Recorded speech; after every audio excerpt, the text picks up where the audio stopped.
Oh my goodness, I'm so late. I'll tell you why I'm late, because I was all ready to go. And I'm thinking, well, where's Dave? Where the hell's Dave? He's letting me down. And it wasn't Dave letting you down, it was me letting you down, because I might have forgotten to send him the link to the chat. And for some reason, I'm trying to send it via WhatsApp and it won't work. So, hi, Jackie. I'm like that. I was nice and cool, calm, waiting for everything. Everything's going to chill out, no worries. And I'm thinking, okay, Dave's normally in by now.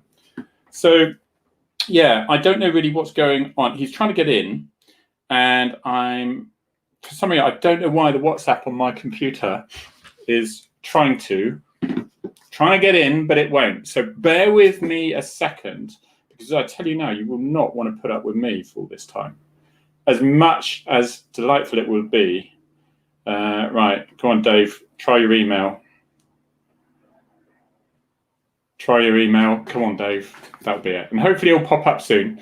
Hello, everyone. Mick, Lynn, you're here. Tracy's here. Gabby's gran is here. Linda, hello, how are you? Stephanie Warren from Facebook. So we've got Facebook with. So basically, what I've done here, guys, is stolen all of Dave's Facebook people. Here we go. Email me the link. Dave Wardell. Just have. Okay. Just have, mate. Okay. He's saying, email me the link on this thing. So I have done. So hopefully you should have it very shortly. So it's going to be quite an exciting one today, because it's all pursuits, it's fast cars, and whoa! And I've got a little bit of footage. Got a bit of footage from my own stuff. I sat on for a bit because I thought, I wonder if they'll like me sending it. And then I thought, oh well, better to ask for forgiveness than permission, isn't it? We need Dave and Finn. We do need Tracy. I am so sorry. This is it's basically, I'm just being a bit sneaky to try to, I want it all for myself. I want to get rid. So I'm like bringing in these technical errors where I can't, where I said, oh, Dave, what a shame. I can't get you here, mate. What's the problem? So anyway, we're just going to see how it is. But I promise you, we will get him here. It's just, I've got to figure out how the hell to do that. I use StreamYard, which is really good. It's a bit like Zoom. And it's just really simple. It means I can bring videos and photos and stuff like that. For some reason, the WhatsApp didn't work. Katrina, thank you. It says, hi, Harry and Invisible Dave. Harry, how's Arthur? Arthur's a bit knackered, actually, because I took him down to Newquay to see my mum. And so he's had lots of different smells and all that. He didn't do much walking because, there he is. Oh, Dave! Do you ever get the message that someone's trying to get rid of you? Ever get the feeling that someone... Dave, I've just been saying that, mate. I've said exactly that. I've said this is just a little subtle way of getting... Oh, another technical issue. Sorry, mate. Oh. What I do know is I had a haircut. Becky, my wife does my haircut, and I realised I need another one. It's just... I'm going two-tone. I've got like a little wig on top. I'll go one tone. I think it's definitely recommended. I mean, this is out of a bottle, believe it or not, this colour. Yeah, the Philip Schofield bottle. Yeah, that's it.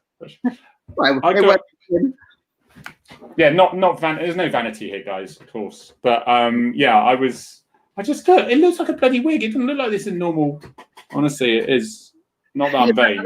You know, a man of 65 years old like you shouldn't have hair in that colour. I know, mate. I know. Oh, we haven't actually spoken all week. How are you? Well, you've been busy. I've been retired. No, I haven't. I've been quite retired. I've been doing podcasts. There are a few people. I did 3 podcasts, and one of them where I was invited as a guest. Right, and one of them I was giving a right royal kicking. No, honestly, it was good fun because I like them. When there's some people, and there'll be people watching here, and where I think people are just, I'm not going to go too much into it, Dave, because you're here and you're still working, and you won't be able to comment on certain things. But I think certain members of the public are getting really fed up with the way Britain is at the moment, and they think that then the police, the authorities, are a good target to give a good kicking. So I went on there to give a bit of a chat about armed response and a bit of Twitter, bit of this and that, bit of fire fatals sort of thing, and it soon became a bit of, I was the spokesperson for every ill done by a police officer in the last 25 years. So I tell you what, I would recommend people follow him. He's a guy, he's really, really good. He was brilliant. He was ace.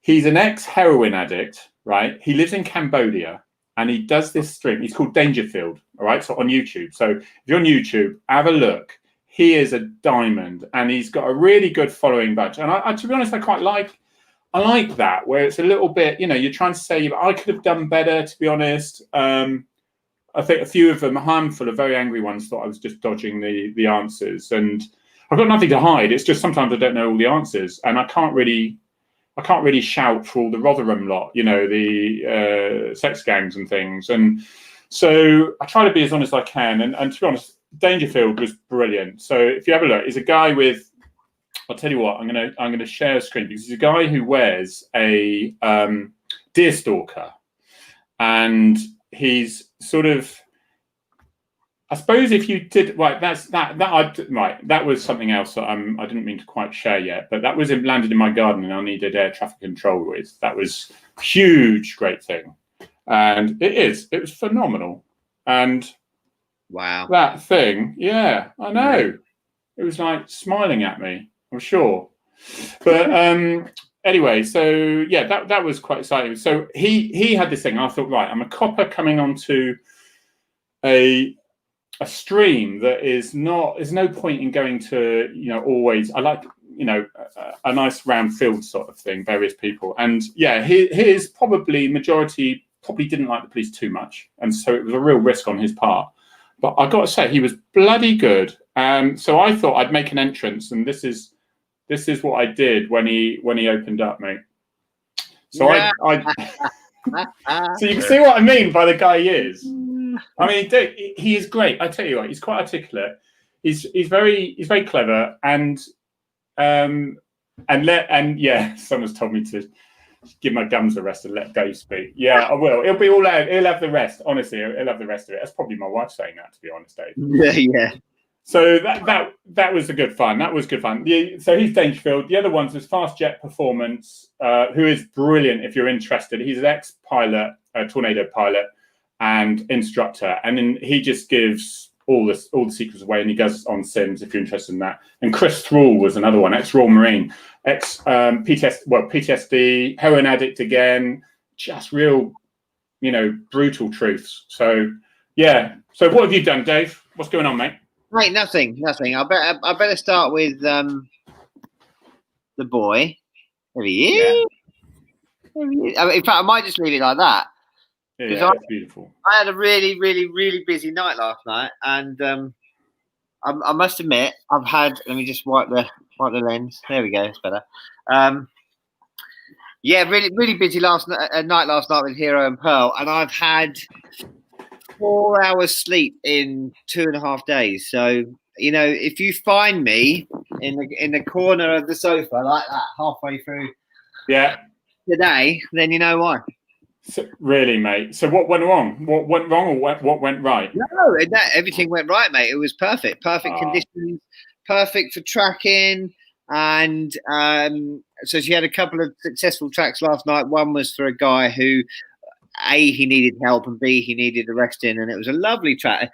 There's a track through maze. I've never tracked through maze before. It was sort of 10 foot high. Tightly packed. I couldn't see Hero. I could see about 18 inches of her tracking line, and then that's all I could see. So I just had to follow this stick of tracking line through the maze, and eventually we found him. But that was a beautiful, beautiful track. So what's the expression on that face when you catch them? On Hero's face? No, on his face. Oh, well, yeah. I think someone had got to him before us, so it was difficult to see his face. But yeah, most people are a little bit surprised that we find. I mean, he'd gone to great lengths. It was over a mile, under a mile long. A mile long? Yeah, just under a mile long. Bloody hell, mate. I mean, that is quite a way, and that's fast paced, isn't it? What sort of speed are you walking? So 4 mile an hour is fast walk, isn't it? The difficulty was it was through this maze, so I can't even tell you how fast or slow we were going because you were literally smashing into the next bit of maze. I'll get the video. I'll get a snippet of the body worn and show you. I've never tracked through maze before. I've tracked through just about everything, sinking sand.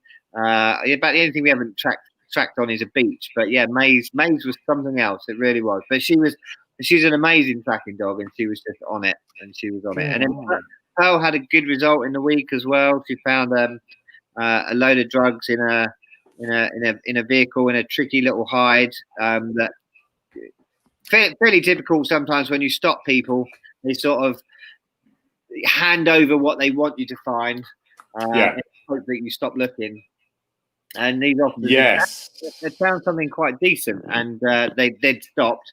And I said, oh, but then they called us and they said, oh, we think we found it all. We might as well cancel. And I said, look, we're coming past anyway. The worst that's going to happen is that Pearl gets a nice little search and a negative search.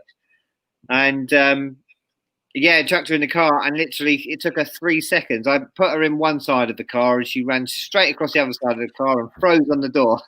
Oh, fantastic! It was behind the door panel, was it? Yeah. He'd made a hide in a door behind the door card. So I think Scotty's referring to your search on a beach you haven't done yet. Yeah, so Baywatch, Finn and Dave sounds like me running along the beach. Yeah, you run right. Yeah. Yeah, good, and that's worth knowing, isn't it? Because Joy is quite right. It's all the ladies, isn't it? The ladies are looking after you and finding everything. Yeah, they're incredible. If you go back, we've had this discussion before. I think if you go back maybe even 5 or 10 years, there would have been a lot of handlers that said, "Oh, I'm not working." Oh, not me. Yeah, I remember. I'm working a girl dog. No. But girls are taking over the world. They really are, and my two are absolutely incredible. I must admit, when I'm looking for a dog, I'm not looking at whether they're a boy or a girl. I'm just looking at how much they love working, and I can't fault these two. They're absolutely incredible. And how do they get on with Finn then? Yeah, so Pearl and Finn used to live together, used to sleep together in the kennels. Pearl was, she still is mad, bless her. She's nearly 7, but she's still crazy. And when we she's old. Yeah, I didn't know she was getting on that long. Yeah, bless her little cottons. We put her in her own kennel when she first came here, and she couldn't relax. She just kept doing almost like the wall of death. She just kept going round and round. But Finn loves his sleep, and so we put them in together to see if he could calm her down, and he did. I think he had a few words. So they used to live together, and then we got Hero when she was a pup, and she really respects Finn. She absolutely adores him. So yeah, they all get on really, really well. I know lots of people don't watch this program, but Britain's Got Talent tonight. Oh yeah, no controversy last time, was there? No, yeah, let's not talk about that bit. No, we won't talk about that bit. There's a friend of ours on tonight, Amanda and Miracle. Miracle is her dog. Absolutely heartbreaking story. The start of Miracle's life, but Amanda saved him. But they're on tonight, and so keep your fingers crossed. And if you can vote for them, and if you can get the app and buzz them and get them through to the finals, that'd be amazing because they've got an incredible story to tell. Ah, cool, mate. And the other thing I want you to talk about is this little one here, because although what I did, I downloaded an image from the internet, and it was the little icon is a fair bit bigger than the actual thing itself. I can't get that any bigger. So. How's that going? Good, mate. Yeah, good. So there's the patches. Yeah. So Thin Blue Paw patches. They're available on thinbluepaw.org. And they Velcro, so you can stick them on your tack vest, you can stick them on your dog harness, and the money goes towards helping the animals. And behind me, at some point soon, this amazing I see the bottom right as well. Good. Going to be going up for auction to raise money for the charity too. We paid out our first vet bill. Ah, have you? Yesterday, I think it was. It was for a retired Ministry of Defence police dog who had a cruise ship injury. So we've helped them, and we've had another claim in today from. Is that a leg cruise ship? Yeah. So it's in your knee. Yeah. It's in your knee. Yeah. And another dog from the police service in Northern Ireland, and a retired police dog that we've paid out today. So we're going from thanks to week, and we had some incredible meetings and phone calls this week. I can't tell you what it's about. Oh, brilliant! I'm so looking forward. But you sort of skimmed the way that we paid out for. But if you hadn't paid out for, the dog handler would have had to pay for that. And yeah. I mean, these animals have served all their life. Like Finn, and there's no pension for them. No. And it can be expensive, and then people will say, well, get insurance like I get insurance, but we couldn't get insurance for Finn. As famous as Finn might or might not be, we couldn't get an insurance policy for Finn, so it falls to the owners or the handlers. And if you've got 2 or 3 retired dogs, it can soon get very, very expensive. So that's what we're there for. We're there to well, I'm mightily impressed because you got it, and it's not to stop if local, because there are local charities like there's Pawson Pensions, Devon and Cornwall, and if people prefer to keep it local, but there's an awful lot that don't have their own charities, and so they are left without any help whatsoever. So check up, if you do have your local one and you want to help it locally, or you want to help the national one that is helping everyone else, then go for it. But there's lots of good work being done everywhere. Thanks for that, mate. And the other thing, of course. What is the update on, because it's all rumbling on now, we're coming to the end of the summer. Is it end of summer? When is it end of summer now? Is it now? MPs are back now, yeah. Oh, okay. So, real things will really start moving now then. Hopefully. Finn's Law Part 2. Come on. It's a long time overdue, isn't it? So anybody who doesn't know, very quickly, Finn's Law. When we first started the Finn's Law project, we were looking at a standalone piece of legislation with a 5-year maximum penalty for service animals. The government said you're not going to get that. You've got to make it fit into the Animal Welfare Act.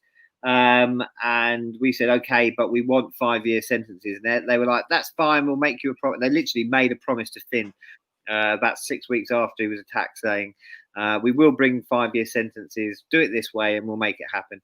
And we're still waiting for the 5-year sentences. So in 3 weeks' time, it's the 4th anniversary of Finn's attack. But like he's just been born day or whatever you call it. And so we're still waiting. But on the 23rd of October, Finn's Law Part 2, as we call it, because it's the second half of the Finn's Law project, for the 5-year maximum sentences, goes back to Parliament for its second vote. Finally, it's taken so long because of COVID. It's been a stop-start, hasn't it? Because of COVID and exactly. And it's a couple of little false starts. But that's good. MOD don't look after the dogs. Well, the police after retirement, some like Devon and Cornwall give a one lump sum, but it doesn't last for very long. Like Dave says, it doesn't. You can't get insurance, and then these dogs are worked quite hard. They have the best lives ever because how many times does your dog look at you wanting another walk? So they get the best lives, don't they? But it is quite expensive to keep them healthy afterwards and out of pain and things. Yeah, but I mean, the Thin Blue Paw Project is looking to do so much more than just pay out vets, which is incredibly important. There's going to be so many things. There's so many packages that we're bringing together with other areas, other experts, and that will be for all dogs, whether they're serving, whether they're retired, whether they're signed up to Thin Blue Paw or not. There'll be lots of stuff available for people to help their animals have the best retirement possible. Good. Well deserved, especially when you think of all the. I mean, reading your book and also my hero Theo, excuse me, by Gareth Greaves. Yeah, and you just show how many jobs he's gone to, how many tracks that would have perhaps just disappeared into the ether for those people. That guy last night, we would never have found him without Hero. So they would have got away. They would have got away with the offences. there'd be no closure for the victims and whatever like that anyway. And plus, they'd be free to carry on, and they wouldn't be in the system as such to add to their criminal record and things. So it's so invaluable. So it's really, really good work. So thank you for that. Someone said, what will you do to celebrate when Finn's Law Part 2 is passed? I don't know. I think my bosses are probably hoping that I retire from lobbying government to change laws. But we're also, Finn's Law Scotland comes into power in October-y time. So we'll be celebrating that. I don't know whether we can physically celebrate that or whether it will be just a live and a cheers. But there's lots happening, and it's all flipping fantastic. It really is. I'm so proud of. I don't do this on my own. I have an amazing team behind me. So, the Finn's Law Part 2 team are absolutely wonderful. Kay Nightingale, and lots of other people, Lynn and Mick and people like that.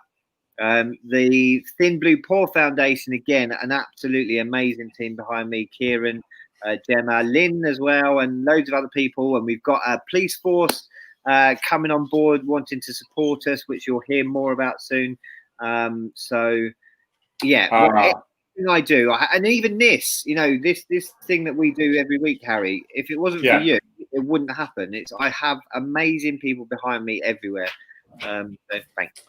Well, I'm desperately trying to get rid of you, but yeah. No, you tried hard today. You tried really hard. I did. I do, and then I wanted to just talk over you, and a couple of your followers needed to tell me to shut up and let you speak. But I think it was Bobby. Bobby? Oh, we're going to have to make friends. But no, so good news, mate. You've been busy, and it's nice to see that.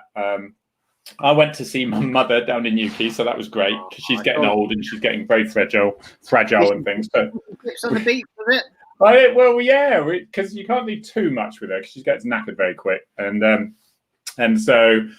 And of course, with COVID and all that, so, I mean, luckily, my wife had to have the test for something else recently. She was clear, so I knew I would be clear, and I didn't feel anything. I'm pretty much busy in the house anyway and doing garden stuff, so I haven't really been out. So I went down there, and I took her out for just fish and chips, and we just sit at Little Fristol in Newquay. And if you just sit in the car park there and look up the coast, the North Cornish coast, and you see the fishing boats, and there's and the fishermen on the side, and it's just idyllic for her. And it was just not a change of scenery, and it was good. It was just as refreshing for me, really, as it is for her, really. But my sister looks after her full time, so it's really good, because I go in there for a couple of hours and become her favourite son, and because I go in there, do all the nice things, and then I come home again. So it's not enough time to get fed up with me. Yeah, I know. When was this? Come on, Peter. Yeah, we're actually supposed to call it service now, Dave. Official vocab guidelines state force. Yeah, Peter. I'm always a force man, mate, because at some point you've got to tell people to do things, and then they start getting confused thinking it's a service. But that's my personal view. But I know the police is a public, and public is police. I had a guy the other day. I couldn't believe it. I won't go into too much details because I don't want to get into trouble. But there was a guy who was seriously needed police intervention, but he decided to inform us of that by hanging out of the third floor window by his fingertips. And I was saying, trying to tell the crowd to go back, and of course everybody went back, apart from one guy who thought that his right to film the incident was more important than the welfare of the guy we were trying to help and the officers and the emergency crew that were trying to help him. So some people. Mate, So there was some force used then. And there was some force used last night. So to go back to your point about it being a force and not a service, there was some force used that night, and there was some force used last night as well.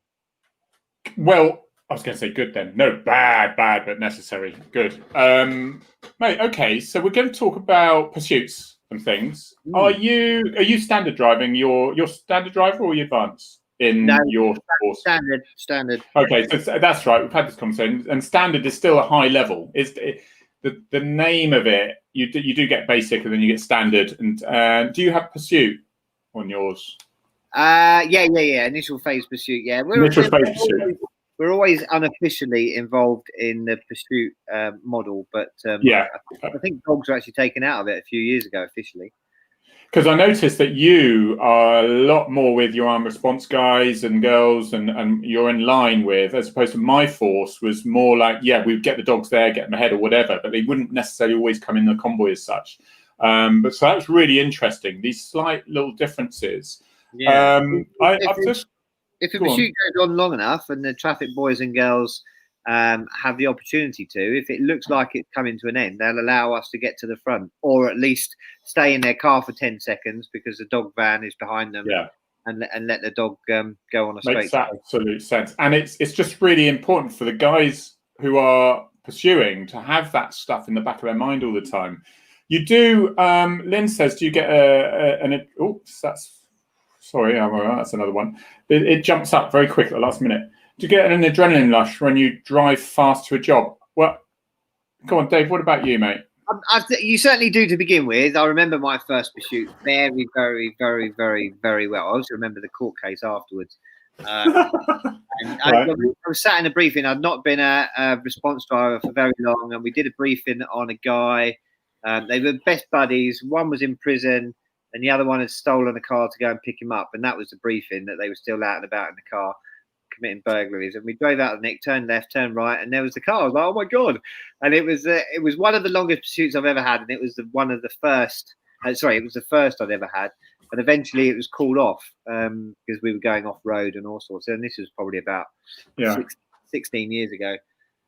And so, yeah, definitely to begin with, you get an adrenaline rush. I mean, I saw a video, funnily enough, a friend of mine shared it with me on WhatsApp the other day. And it was a force up north. I can't remember which one. I want to say Derbyshire, but I'm not sure it is. And honestly, the traffic officer, the female traffic officer, not that that means anything. It sounded like she was almost, I don't know, chatting to her friends or having a glass of wine or making a cup of tea. She was so calm about what was going on. She was like, "Yeah, stand by." You know, she's doing 120. Just approaching the roundabout, not the first. She's taken the. It is now. Scotty Bateman, who's here, he's a pilot of massive planes, and he's ex-military, and now he drives the big things in the air. And I always, when I was on a pursuit, or when I was, on a pursuit at top end, I always desperately tried to sound like an airline pilot, welcoming their passengers aboard. And it was always nice to have that second look, because I remember you used to take an attachment out and we'd get a job, and I'd used to hang it round a left-hand bend on slip onto the motorway and absolutely rent it. And they're hanging on like this. And I'd go, so what have you been up to recently? And they can't actually. And it is, I used to get the adrenaline before. I still enjoy it because it is a challenge. And we're sort of going to discuss as we go along what it's you're thinking so much. It's very nice of you to say the skills needed for police driving are so similar to flying, risk management training. Exactly what I was going to say, Scotty, because Dave, you would know, you're thinking about what you're going to do when you get ahead. You're thinking about the risks that are ahead, and you're going through that mind. I'm thinking, right, I'm thinking if this guy in front of me crashes, I'm probably going to end up in court because the law is rubbish at the moment, and they are trying to change that. They're trying to put through the Emergency Response Drivers Protection Bill, and again, that was a little bit like Finn's Law Part 2. It was stop, start, stop, start, and it hopefully should be getting through, because at the moment, every police driver is compared to careful and competent driver. That's what their state of driving is compared to, which is what everyone else listening to this is. Their training and experience is irrelevant. So what they want to change it to, it's almost like a careful and competent police driver. So as long as you're conforming to your training, then you should be okay. If you still drive like an idiot, then you deserve all you get. So that's the sort of the legal bit, the boring bit. But it's really important, because officers out there, they're getting summons for court, and some have been waiting to go to court, been in court after a 6-year period again. It's just horrendous. Yeah. This is the thing we're actually trying to head them towards, is a stinger. And this is a photograph I took, and it was after a live job where Matey Boy pulled over just before. But Do you have stingers as well? Do you, Dave, in yours, or no? Of course you can't. You've got nowhere to put it. So yeah, there's no space in our cars. But the your AL dog might complain sitting on that, wouldn't he? Yeah. And the traffic boys and girls and some intervention teams have them. But of course, you have to be in. I've never done it, but you have to be in ticket, do you, to use a stinger? Yeah, amazing bits you do, because many cops, especially in America, got killed by doing stingers because people see the stinger, do divert, and then take the copper out. And that's why it's really important we get hard cover and that side of things. So, someone's just trying to remind you of a job. PD Axel's handler's trying to remind you of a job. Failed to stop, really? Where they put the car through or nearly put the car through the window of the subway. Where did he start his? Oh, really? Right. Offended nearly parked the car through somewhere. I don't remember. There was quite a few. I tell you what, when I left, One of your last pursuits, he said. Oh, Harry's gone. We've got rid of Harry. Blimey, look at that. Gone quiet. I don't know where he's gone. He's thrown himself in the bin, or his internet has switched off. There we go. Back in the room. Back in the room. I'm going to share my screen again, mate, so people can see. Okay, you might get something there. Right, okay, just bring that down. Right, so this was one of my last ones that I did, and I'll just show people the issues that we get. You will get a bit of noise initially, and then let's go for it. No, that's right. No, okay, talk amongst yourselves again, because what I'm going to do is put it so you can hear the noise again. On can you hear that? You can't, can you? No. Okay. Okay. I mean, the main issue people have. I'll just get rid of it and then try. The main people have is it's ending up in court. That's the main fear. The one after that is they don't want to let these people get away. You know, so that's the really important one as well. But if their driving is so bad that, for example, if they start driving on the wrong side of the road, round tight bends, you're just going to let them get away. It's just not worth it. But also you're thinking about, okay, if the guy's in the car who's got a gun and he's going to kill his ex-missus for having an affair and you don't know where she is, so you can't mitigate that out of it, then it's important you catch him still. So all these things are going in your mind. And that's why it's quite useful. And you're on the radio, and I was single crewed a lot, so he was on the radio and whatever. But this one here, I was double crewed, and it helps.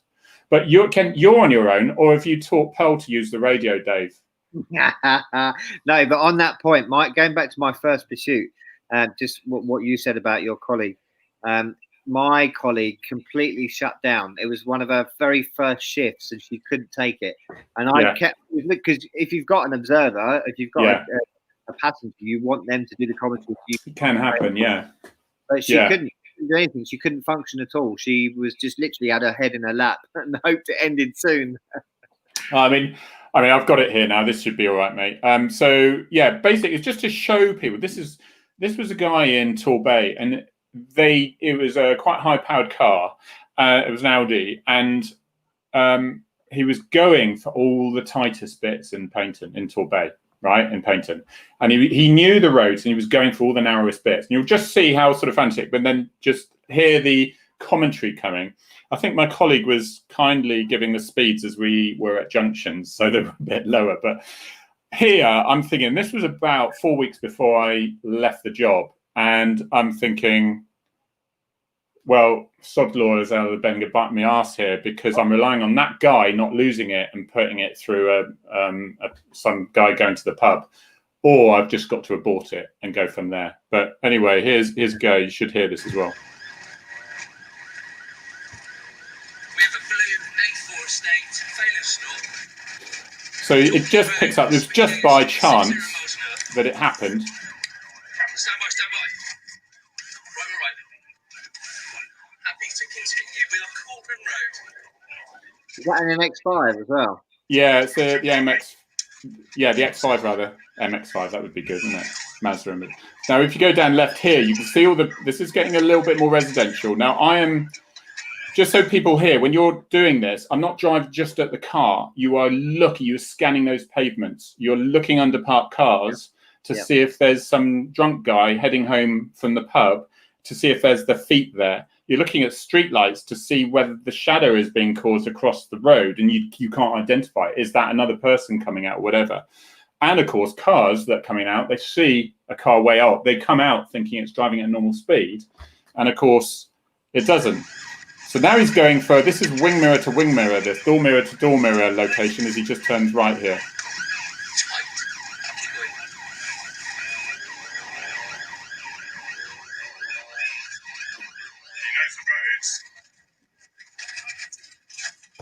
So he knows, I say, he knows the roads because he's going, I've noticed we're getting narrower and narrower and narrower. And just after this, I won't play it forever because I've got some others to show you, but just after that, he was approaching a main road that crossed our path. And I'd made the decision, if he just flies across that one or towards it, I'm just going to back off because he's just acting nutty. But his brake lights came on, which meant it then continued. So it was with that one, there was an issue I had with the steering wheel. It was a brand new design. And I was talking about this with the RAF guy, fast jet pilot guy, fast jet performance, Chris, because Tim Davies, because in the RAF, they're really good. And if there's an issue, they report it back immediately so it can be fixed. Yeah, if things go wrong in the force, people think, oh, what if I get into trouble? I won't say it. So, but it's really starting to come good now. And with this, they put the blue lights and sirens on the steering wheel. And with these tight roads, I kept knocking the lights off. Oh, no. So at some point, I was driving a plain vehicle with no blue lights on. Oh, my goodness. At 60, 70 and a 30 limit. Okay, it wasn't the middle of town and whatever. So I had to then come back. And of course, the steering wheel's going round. It's a new design. I've got to find the button, turn it on. Of course, only the rear lights came on. So I've got to turn it. And of course, in that time, my colleague's going left, left, left, left, left. And I slightly overshoot it, get in there. But by that time, momentum's gone. And it was the first one in 30 years I'd lost. Wow. And I was so gutted thinking my last pursuit. And then about a week later, I had another pursuit that happened about sort of 40 minutes. And they were throwing full cans of beer out the window at me. And he ended up going through not through a shop window, but smashing into a shop front and whatever. And they were arrested. And they got quite a good time in prison, actually. They were not nice people. But yeah, so they're interesting. And it's just, but it's going to these things as well. So here's another one where people can get an idea of, this is a fast run just going through an A road that I took. So it's actually my colleague Dean who was driving this one. And it just gives you an idea of what we're actually looking for as we're driving, if it will come up. Here we go. Okay, so we're going to an emergency. To be honest, I can't remember what it is. It's just because this is online. It's just refreshing now. We'll just see if it comes up. If it doesn't, we'll just abandon it. Don't worry about it. But so I think you get more pursuits as such than me, don't you, Dave? You're quite busy in your neck of the woods. Quite a few. I mean, my colleague who works in Luton, he gets 2 or 3 a night. But he's very good at spotting the cars. Everything I turn on stops. Everything he turns on seems to make off.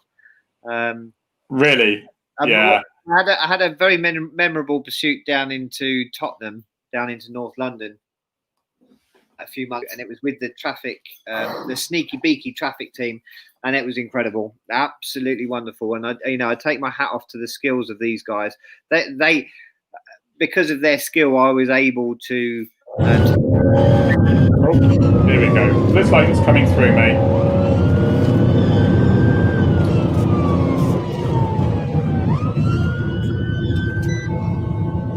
Right, so you're approaching pub on the right-hand side. You can hear the sirens with that one, can you, Dave? Yeah. Yeah, so it's sirens. Now, we are both as passengers, as a passenger and driver, we're both looking out, but the driver is taking it fully responsible on their own. So you can see there's gateways on the left, another gateway further on that they've really... So his eyes at the moment are looking on anyone coming out the pub, and looking on that left-hand side here. You can see this one here. You're looking for any pedestrians on the top of there. And that way you can see, right, I've cleared it up, I'm ready to go. Because you train on runways and things, you know how the car behaves if you slam on the brakes, absolutely whack on the brakes as hard as you can. So you're better prepared if you need to in emergency. But you're going to be driving these things for quite a long time, and you do not want to have a collision while you're on a pursuit or going to a 999 call. We travel literally millions of miles a year in the country. So then you're going to go to hatch markings. You've got a car coming up. You don't want to panic it. Now you get the bullhorn. The bullhorn to me is like a F off, you know, it's a real distraction. It's a real sort of, the siren can be a little bit woo, woo. Oh, that's the one for the answer. Oh, okay. It's a real sort of woo, woo, but you need something to break it up. So you go, what's that? What's that? You know, and that scientifically is what they say.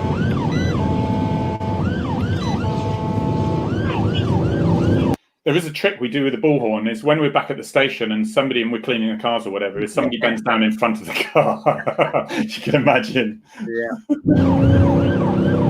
So island again on the right-hand side, stream of cars scanning onto the left. It's looking pretty clear. Junction on the left-hand side, another island. Looking right ahead to the right-hand side, you can see the roads going around to the right. Looking at the street lights, you can see the way the road's going. So broken hazard lines, you can overtake on those. Oncoming car, we're going to safely get across.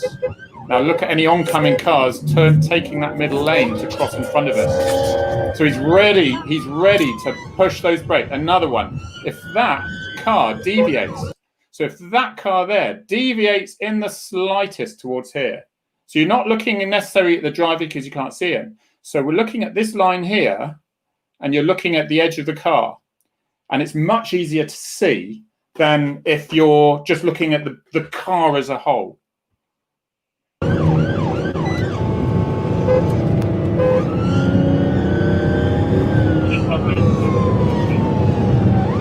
So you get the idea. Yeah.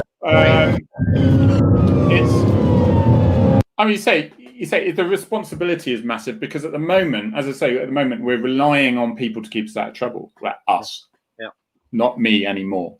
But then I want to show you. Go on, Dave. It is incredible where people stop, and I know some people trying to help.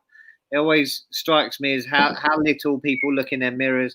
Some people stop on the brow of a hill to let you pass, like for thanks. Some people stop on bends, you know, really bad bends where you can't see around them because they've either not seen you or think they're helping, and you're just like, oh. Do you know what? I think they just freeze sometimes. I don't get angry. I didn't get angry with them anymore. It used to be a bit frustrating, and you think they were just doing it to spite you. But then, because so many people did it, you realise that something in their brain went, it's freeze or flight, you know, and they froze. And they're like, oh, what do I do? What do I do? And that's right. And then you go, oh, right, I've got to stop. And they stop, and then there's an island to the right of them. So, or they're on a blind bend. So you sometimes, do you know what I used to do was just take everything off. Let them get to a place where I can then overtake. Yeah. This one nearly went wrong for me. This is the nearest one I had to a big collision. Okay, and just to explain, these cameras were all on our chests, so you see the picture isn't amazing, but it will give you an idea. So just let that there. Just waiting for it to swing a bit. Okay, hang on a minute. Get the pitch. Oh no, that's wrong. Right. Here we go. Sorry, bear with me, guys, because it's. Someone keeps asking, how do the dogs cope when they're on a blue light run? Go on, mate. Yeah, good question. If you're going really fast, they normally hunker down. I'm sure pediatrics handler will tell you. They normally hunker down because they know that you're going to be going fast and the car's going to be moving about a bit. And then as soon as you arrive or you start slowing down, then they get very excited because one of them knows that they're going to come out and do some work. So, they don't mind it. They're fine. Finn used to get really, really excited. I love the way they lean into the bends and things. It's like they're surfing. Yeah. Or it is. It's like they're surfing. It's just brilliant. They know they can sort of. Does he look out the screen? Is he watching the road as well, or is he? Finn used to. Yeah, Finn would have his head sort of halfway through, and he'd be looking, and he'd be shouting at me, telling me I should speed up. Yeah. But Hero she really steadies herself in the back, ready to to pounce Yeah. out when we get the other end. And Oh. sometimes you drop the hatch, and if it's a pursuit or something, you drop the hatch. So they're waiting for that. As you're going to drop the hatch, or are we going to go straight into it? Go on, play video. Don't we have dash cams? Yeah, we are getting dash cams. The thing in Devon and Cornwall that we had, people would be staggered that we didn't have them for a long time. We had VHS cassettes with dash cams many years ago, and then austerity struck. And the chief had to make a decision. These systems where it was the radio, the automatic number plate recognition, and the speed detection, that side of things, were all in one pod, and they were like 10 grand each. And they had to decide, and this was before public were getting dash cams for £3.50. They had to decide, do we hire more cops or do we get dash cams? And they went for the more cops. So for a while, Devon and Cornwall, up until just recently, really, we had to come away from dash cams, and we kept that quiet because we didn't really want people to know about it. So this one here, right? This is a camper van. Picture this: a stolen camper van, genuine stolen camper van. And JLF, good friend of mine, he's now retired. And this wasn't that long ago. I don't know if the date's on there. It was probably about a year and a half ago, 2 years maybe. So he's stolen this camper van, big expensive beast. They're about 60 grand or whatever, driving up the motorway, and he picks on it. And I've tried to get on it. We've tried to get past it. But the way I'll do that is if it's safe to do so, because there's a bit of space between. And then I'll use momentum to get past. Couldn't do that. They went up onto junction 27 of the motorway, the Tiverton turn off.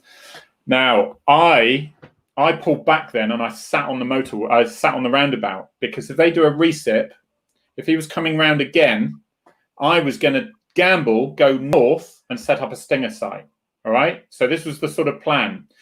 And if he does a recip and he goes back down south, then I've got to make some progress to then get back after that pursuit again. All right. So this here, you can see it's not a motorway. It is a on-slip with a bend on it heading back onto the motorway. Okay. Now you'll see it stop and it does a reverse ram. And what they're trying to do there, they're trying to knock the front of the police car out to damage it, the radiator, and stop it pursuing.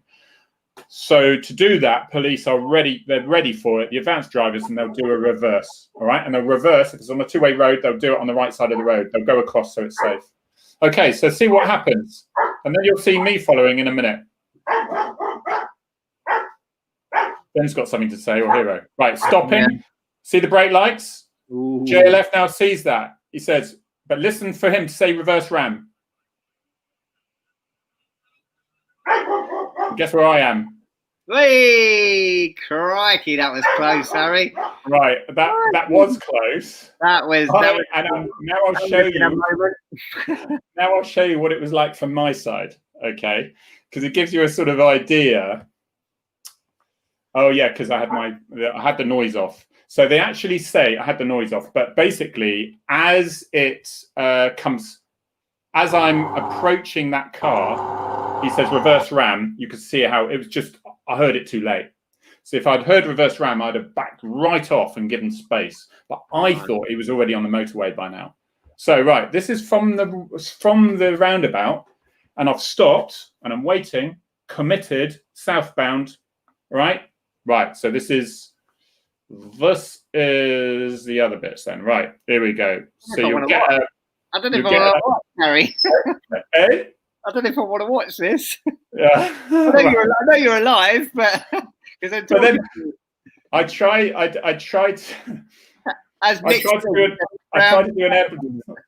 to do an airline pilot at the end of it. All right, mate. You did.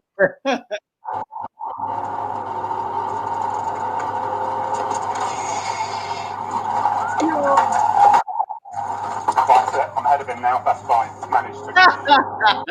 Nicely recovered there, Harry. So I'll just show you that again, right? I meant to do that. I needed to get in front of him really quickly. Yeah, that's.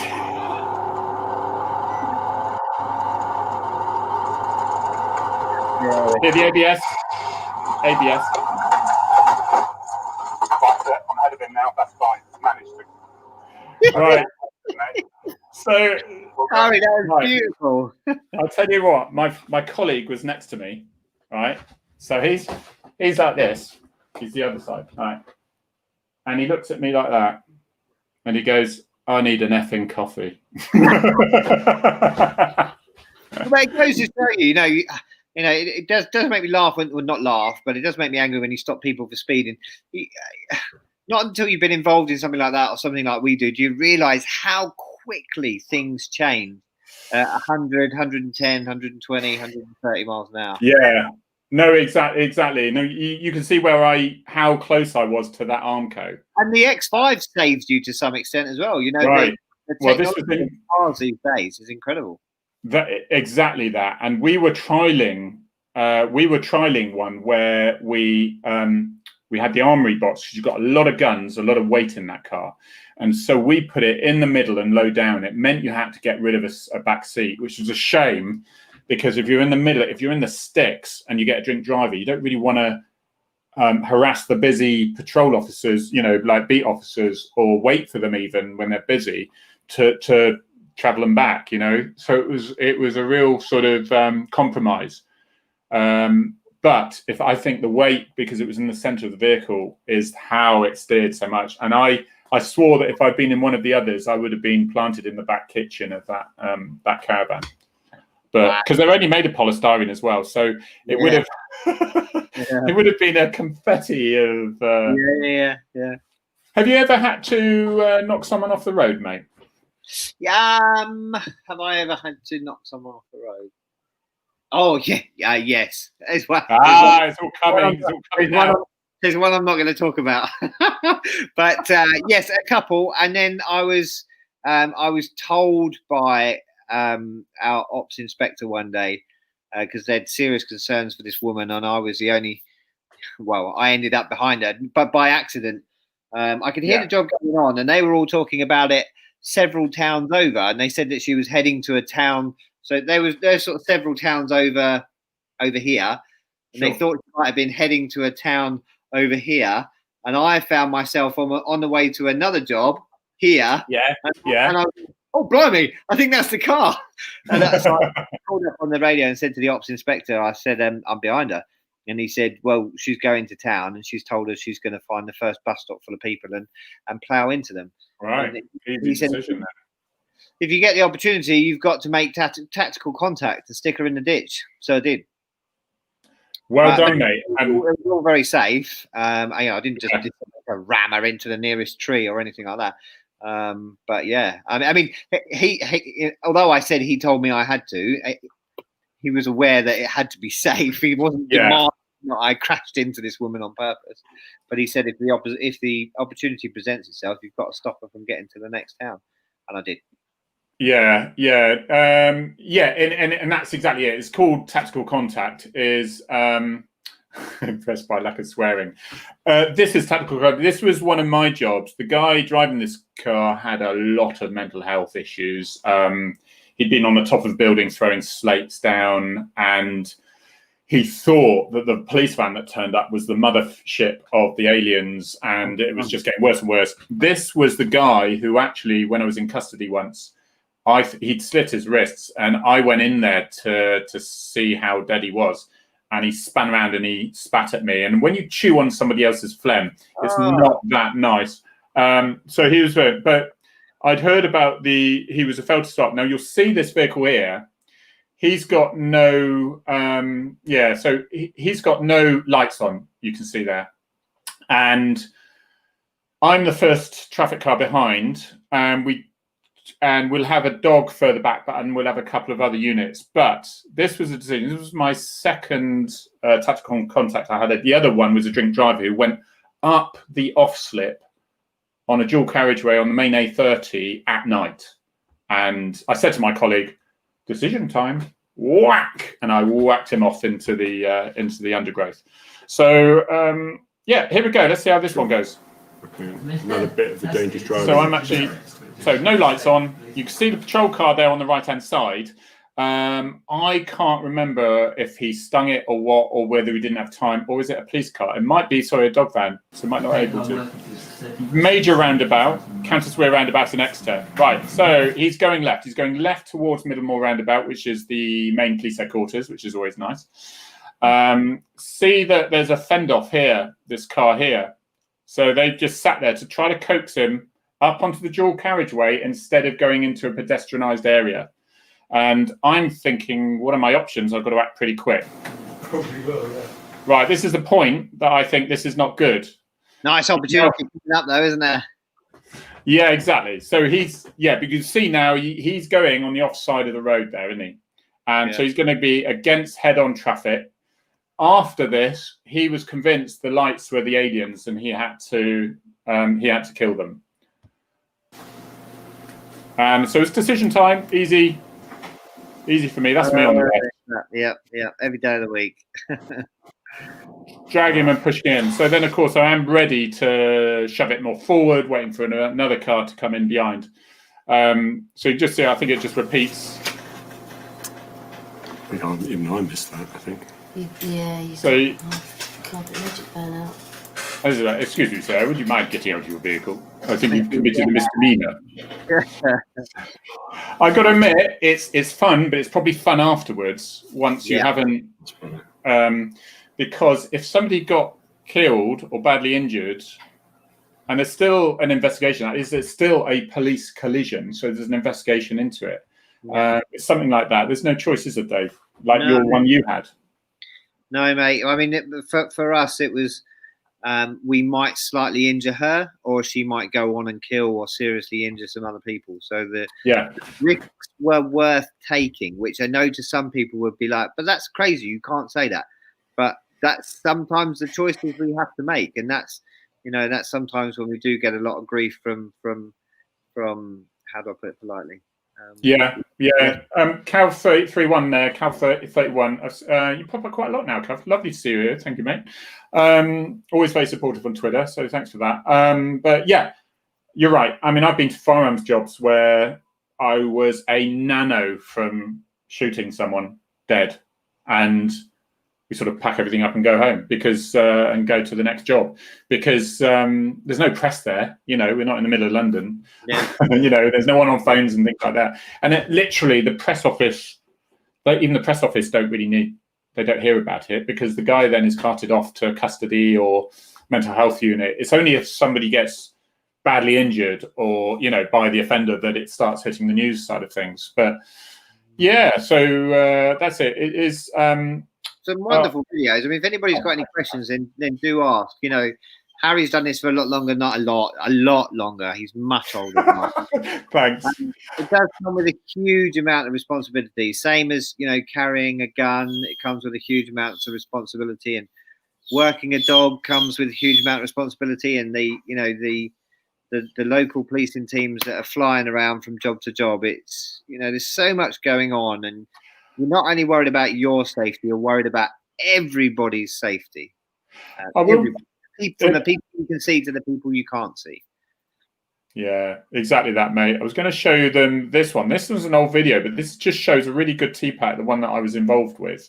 I'll just bring it on. And this is to avoid a pursuit. We try to avoid a pursuit at all costs. And you'll see by the type, because I haven't got new footage. No, we have vehicle. It looks like the helicopter's going to plant a missile into this thing. So the information was that this vehicle, it's probably been on scrapyard for many a year now, was full of drugs. Okay, and it come from a nearby town. It was already en route, so the motorway is actually quite a safe place to go. I'm going to forward wind it to forward wind. That's an old-fashioned the VHS. Members of public and the persons involved. So you can see. So you can see right now. You can see this is called a TPAC, and it's shown on TV. So I'm not giving anything away. But now you see why we try. This is doing about 85 miles an hour, and you'll see why we train on runways. Because from your bottom right hand of the screen, you'll see the three vehicles, and I'm the lead vehicle. 1, 2, 3. You do get a little cheeky glance from passengers and from drivers of cars that you pass. What the idea is here is this car is hidden by these two. Okay, so if he even sees that car, he's not that bothered because there's no lights or anything. Okay. This is well known in the criminal fraternity, and it's been on TV a lot, so I'm not giving any games away here.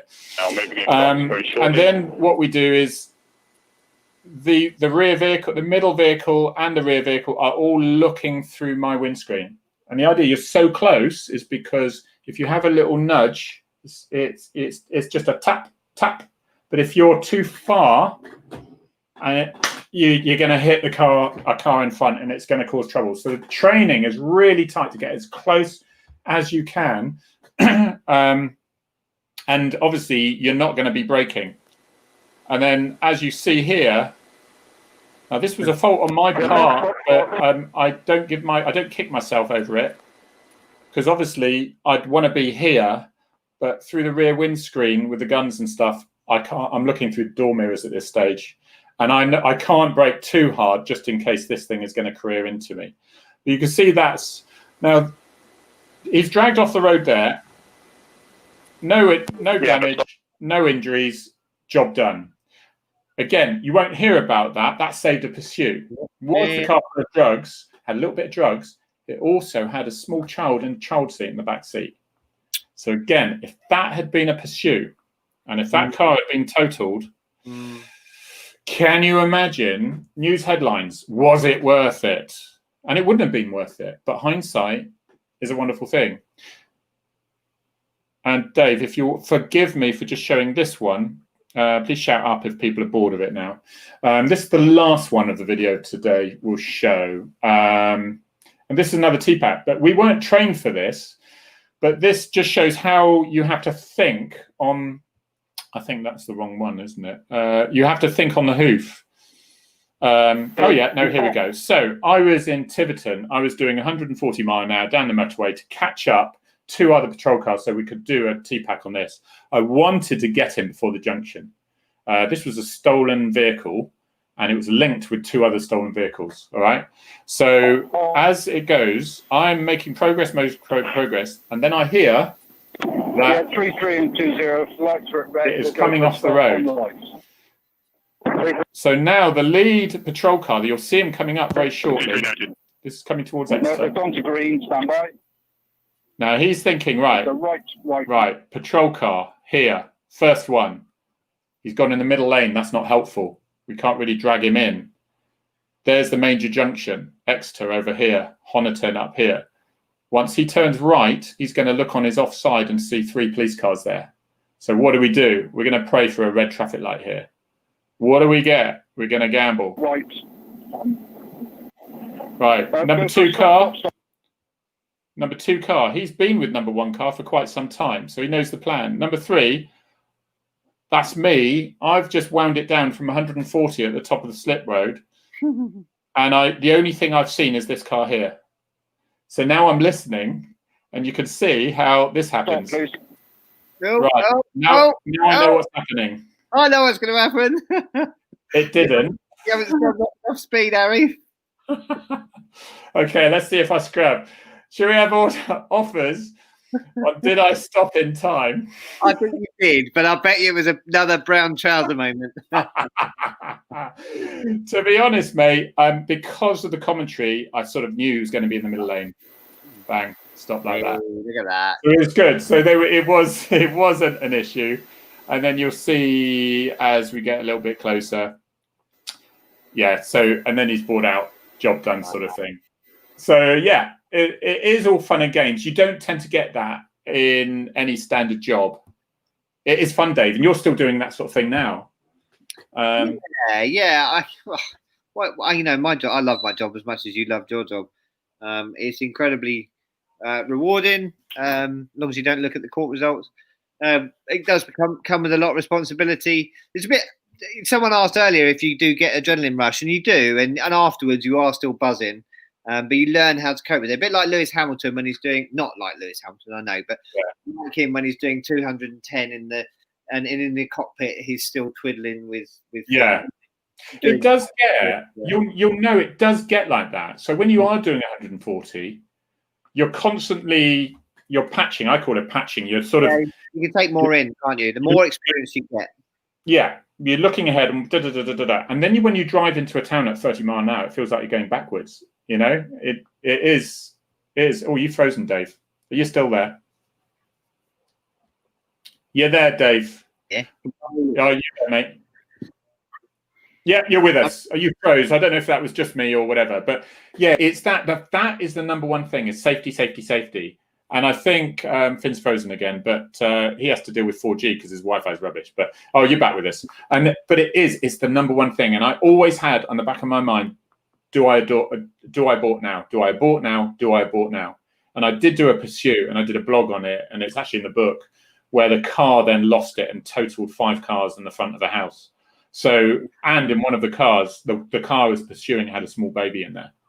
And then it was a foot chase, and it was a into a pond. It was over a hill.